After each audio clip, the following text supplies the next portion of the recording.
if someone's a CFO, they're not a level 1, a level 2, or level 3. They have certain experience, certain skills, certain amount of tenure, a certain amount of, say, experience within different industries or within different situations. But that doesn't make them a level 1 or a level 4. It doesn't make them an entry or novice. Well, CFO. Suzi, I think also you should talk about, because this is my favorite analogy, is your little analogy with other C-suite executives, namely the chief financial officer. Please, Suzi, tell the audience what you say about that, because it actually really does sort of baffle people. I mean, they don't have a response. They don't have a good response for it. So tell our audience about your little view on the chief financial officer.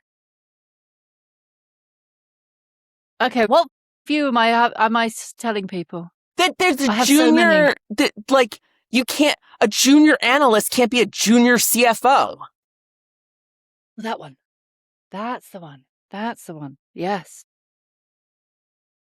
So, I mean, it stops people in their tracks. They have no idea what to do with this. Yeah.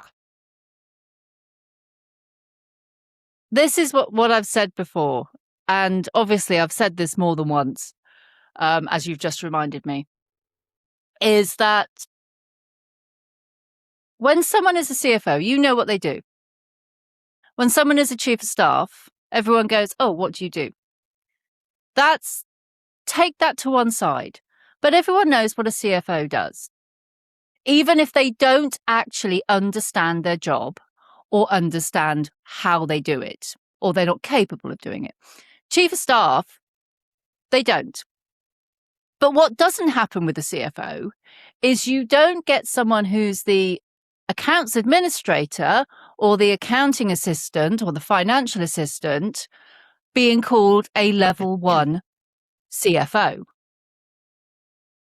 You're either a CFO or you're not. You're a financial director, you're a financial assistant, you're sales ledger, whatever it is underneath. Everyone knows.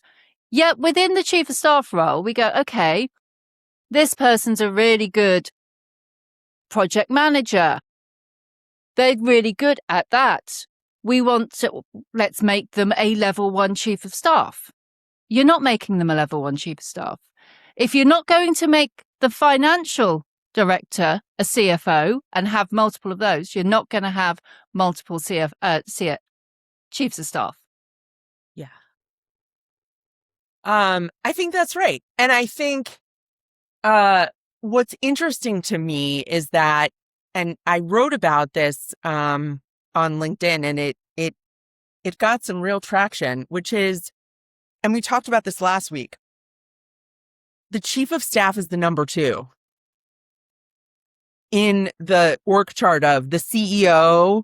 Then there's a layer, then there's the C-suite.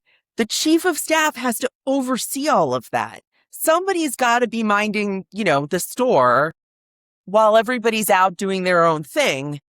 And I think it's baffling to me that people think, look, and let me say this too, which is the White House has deputy chiefs of staff because there's no one person who can handle all of it. So let's acknowledge that in some organizations, it can't be just one person. It's got to be a couple of people. But they have very clear remits and they have very clear understanding of what they are responsible for. And it is not, everything. And it's not a mishmash. And it's not each person as a deputy has a very discrete sort of list of policy items, things that they have to move the needle on. And it makes it very organized, but nobody confuses the deputy for the chief of staff. And the chief of staff ultimately is responsible for all of those people and everybody else in the government, to some extent, right? And I think we really need to look at the original way in which this was done outside of the military, like in a civilian capacity, the White House chief of staff was the first one.